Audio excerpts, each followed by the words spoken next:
If you've ever looked up nutrition and mental health, chances are you've heard about the Mediterranean diet. It's often described as the gold standard for mental well-being, sometimes even framed as a treatment for depression or anxiety. But what does the research actually show? And just as importantly, who does it apply to and who might be missing from the conversation?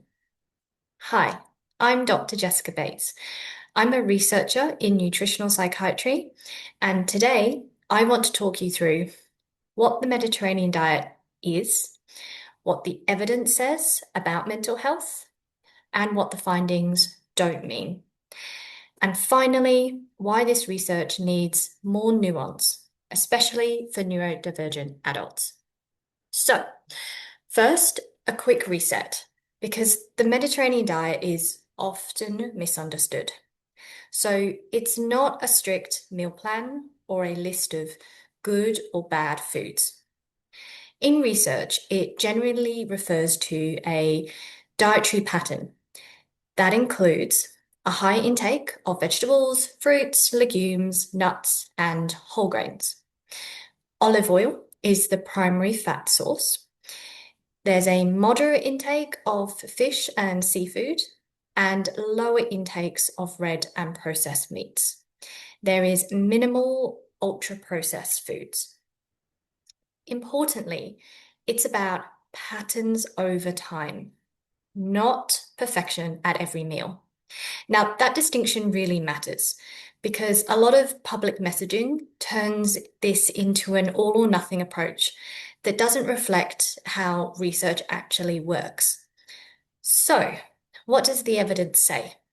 So, large observational studies consistently show that greater adherence to a Mediterranean-style diet is associated with lower rates of depression and psychological distress. But association doesn't equal causation, which is why intervention studies really matter. Now, one of the most cited trials is the SMILES trial, which found that adults with major depressive disorder who received dietary support to improve diet quality showed greater symptom improvement than a social support control group. Now, since then, multiple randomized control trials and meta-analyses have suggested that improving overall diet quality, often using the Mediterranean diet framework, can have beneficial effects on depressive symptoms, particularly when used alongside standard care, so psychotherapy and medications. For example, one of my own previous studies, the AMEND study, found that a 12-week Mediterranean diet significantly improved depressive symptoms in young men aged 18 to 25 that had moderate to severe clinical depression. However, we don't know if the effects from these studies will translate across different demographics, population groups, and specifically those who are neurodivergent. Now, despite this growing body of evidence showing that dietary patterns can reduce depressive symptoms, it does not mean that depression is simply caused by eating the wrong foods. It's much more complicated and nuanced than that, with lots of potential contributing factors. It also doesn't mean that individuals are responsible for their symptoms because of their dietary choices.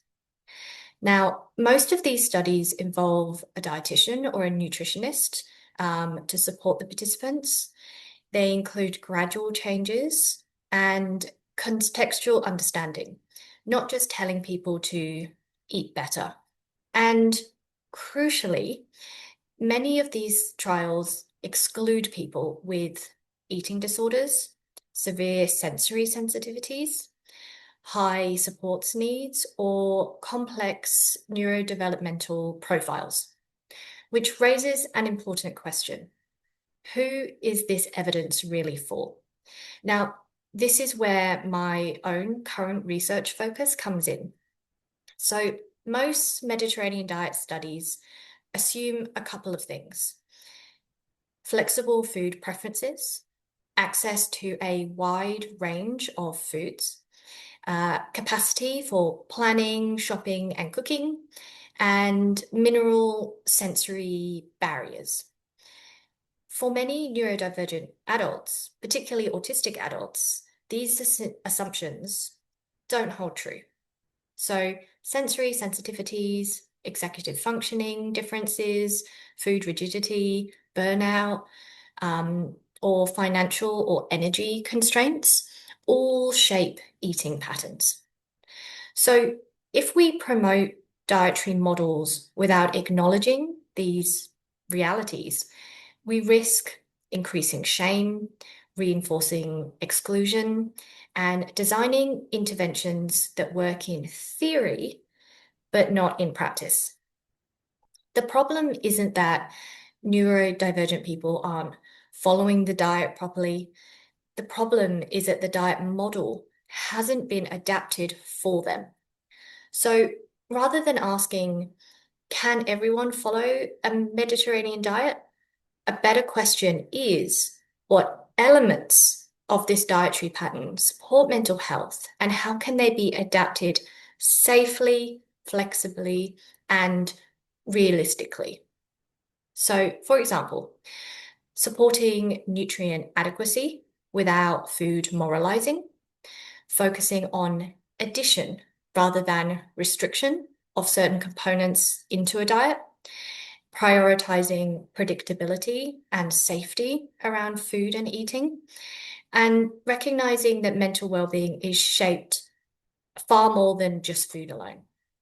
So yes, the Mediterranean diet is associated with better mental health outcomes, but it's not a prescription, a total cure, or a one-size-fits-all solution. If nutritional psychiatry is going to move forward ethically and effectively, it needs to center lived experience, especially neurodivergent lived experience, alongside biological mechanisms. In future videos, I will be exploring what neurodivergent affirming nutrition research could look like and how we translate that evidence into care that works for real people. Thanks for watching, and I hope to see you again soon.